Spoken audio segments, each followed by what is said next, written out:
পুরো বাংলাদেশ এখন রাসেল ভাইপারের আতঙ্কে। আমার কাছে মনে হচ্ছে রাসেল ভাইপারের থেকেও ডেঞ্জারাস হাতুরু ভাইপার। হাতুরু এত ক্ষমতাশীল ব্যক্তি বাংলাদেশের ক্রিকেটে যে তাকে সরানো যাবে না।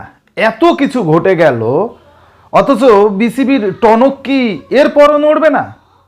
হাতুরু আসলে এতটা প্রভাব বিস্তার করে রেখেছে ড্রেসিং রুমে, যে ড্রেসিং রুমটা যেন তার বাপ দাদার সম্পত্তি। বাংলাদেশের মানুষের আবেগের কি কোনো দাম আছে হাতুরুর কাছে? চিন্তা করেন, বিশ্বের যে কোনো দল, আমার মনে হয় উগান্ডার মতো দলও যদি হতো, তাহলেও কিন্তু এই 12.1 ওভারে 116 রান তারা ট্রাই করত। এবং দেশের ভেতরে দেশের বাইরে প্রত্যেকেই সমালোচনাটা করছে বাংলাদেশ দলকে তাদের অ্যাটিটিউডের কারণে, যে তারা চেষ্টাই করলো না। এটা কোনো কথা, এটা কোনো কথাই হতে পারে না। তারা কাপুরুষের মতো শেষ পর্যন্ত ম্যাচটা জিততে চেয়েছে। আল্লাহ তাআলার রহমত ছিল যে ম্যাচটা বাংলাদেশ জেতে নাই, না জিতছে, ঠিক হয়েছে, একেবারে উচিত শিক্ষা হয়েছে।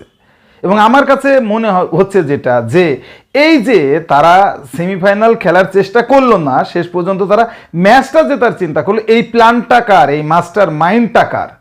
নিশ্চিত হাতুরু সিংহের। কারণ কোচের অনুমতি ছাড়া এই ধরনের সিদ্ধান্ত নেবে কে?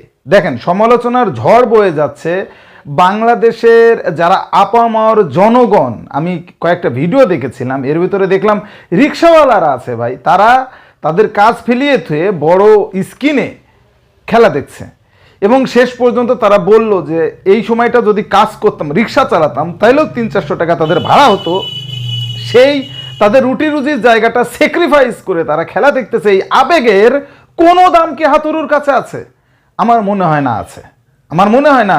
সে তার জবটা সিকিউর করতে, চাকরিটা সুন্দরভাবে করার জন্য, যে বিশ্বকাপে আমরা 4টা ম্যাচ জিততে পেরেছি, এই হিসাবটা বোঝানোর জন্যই সে কাপুরুষের মতো এই চেষ্টাটা করছে। যদি আজকে সে শ্রীলঙ্কার কোচ হতো, কোনোভাবেই কি এই কাজটা করতো?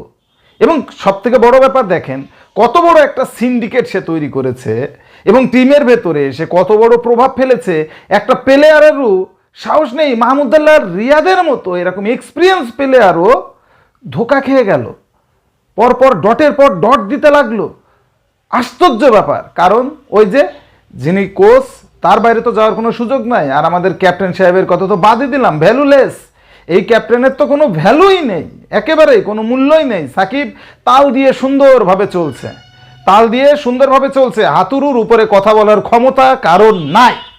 এবং সব থেকে কষ্টটা লাগছে যে বাংলাদেশের আপামর জনগণ, যারা ক্রিকেট বোঝে, যারা ক্রিকেট বোঝে না, প্রত্যেকেরই একটাই আক্ষেপের জায়গা, ম্যাচ হেরেছে কোনো দুঃখ নাই, আফগানিস্তান ভালো খেলছে, তারা জিতছে, সেমিফাইনালে গেছে, সেটা বাঙালি মেনে নিয়েছে। শুধু মেনে নিতে পারছে না এই পরাজয়ের ধরনটা। বারবার বলছি, অ্যাটিটিউড মানে কি, যে তাদের ইচ্ছা শক্তিটা, তারা তো জেতার ইচ্ছাই করে নাই। এবং শান্ত কতটা নির্লজ্জ বেহায়ার মতো সে, আমাদের ক্যাপ্টেন, সে সাংবাদিক সম্মেলনে এসে বলতেছে 3 উইকেট পড়া পর্যন্ত আমরা চেষ্টা চালিয়েছি, তারপরে আর চেষ্টা করি নাই। ছি ছি ছি ছি ছি। এই প্ল্যান হাতুরুর প্ল্যান, এবং হাতুরুকে হটানোর সময় কি বিসিবির এখনো আসেনি? আপনাদের মনে আছে কিনা আমার খেয়াল নেই, মনে করিয়ে দিই। এই যে 50 ওভারের যে বিশ্বকাপটা গেল ইন্ডিয়া ট্যুরে, আমরা যে বিচ্ছিরিভাবে কিন্তু আমরা হেরেছি, ম্যাক্সিমাম ম্যাচ হেরেছি, বিচ্ছিরিভাবে শেষ করেছে আমাদের বিশ্বকাপটা। শেষ করার পরে দেখেন বিসিবি কি করলো, একটা কমিটি তৈরি করলো, সেই তদন্তর রিপোর্ট আজ পর্যন্ত দিতে পারলো না। আর একটা বিশ্বকাপ খেলে ফেললো বাংলাদেশ, যদিও সেটা অন্য সংস্করণ, কিন্তু খেলেছে তো, কিন্তু সেই রিপোর্টের খবর কি নাই। কারণ আমার কাছে মনে হচ্ছে বিসিবি যেন অসহায় এই হাতুরুর কাছে, এই হাতুরু গ্যাংস্টারের কাছে বিসিবি যেন অসহায়, যে হাতুরু চলে গেলে মনে হয় বাংলাদেশের ক্রিকেট ধ্বংস হয়ে যাবে। ব্যাপারটা কি এমন? আসলে এই আবেগের দাম, বাঙালির আবেগের দাম যদি বিসিবি না দেয়, একজন শ্রীলঙ্কান কিভাবে দেবে? স্পোর্টসের সর্বশেষ আপডেট জানতে স্পোর্টস বিভাগ চ্যানেলটি এক্ষুনি সাবস্ক্রাইব করে বেল আইকন বাজিয়ে দিন।